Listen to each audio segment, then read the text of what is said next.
This is a short video how to use the ternary operator. So first, let's create a state variable that handles our logged in status, i.e. user is logged in true or false. We can use that to change the color of the text. In this example, we'll actually use a button to change the status. So first, let's create a VStack around this particular text which says hello ternary. And then let's set its foreground color. So we can set the foreground color so we can either have it red or blue.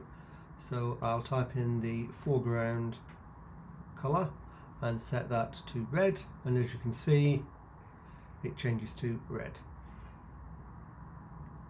We could have it for blue if it's logged in. That's great for manually setting that, but we need to do that automatically based on the variable is logged in. So the next step is to create a button. And first I won't put any code in here, but I'll just put the button in there and put some text as a text for you to say something like login.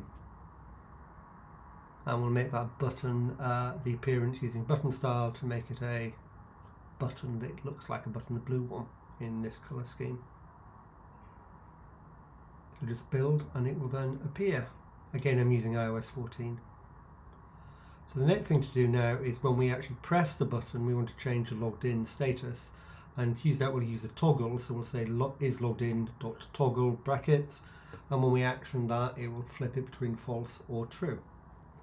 So the now thing is to apply the ternary operator here, and we just put is logged in, that gives it a test, is it true, question mark is the operator we put in, blue if it's true and red if it's false.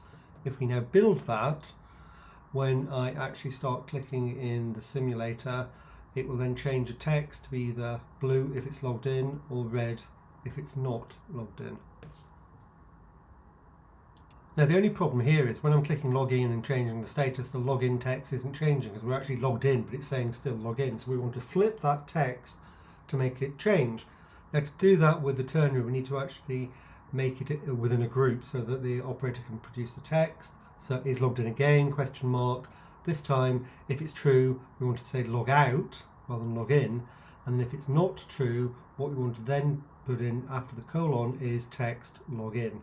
So then when we flip the switch, it will then say log in, log out, and the color will change. Let's wait for a second for it to kick in, and there we go. Log in, log out. So I'm sure you can think of many different ways in which you could actually start to use the ternary operator. You could use it to change color schemes. You can use it, for example, if you're testing whether an environment variable, whether the user's got light or dark mode, and flip colors appropriately. So there's lots of ways in which you can use it. Thanks for watching and see you next time.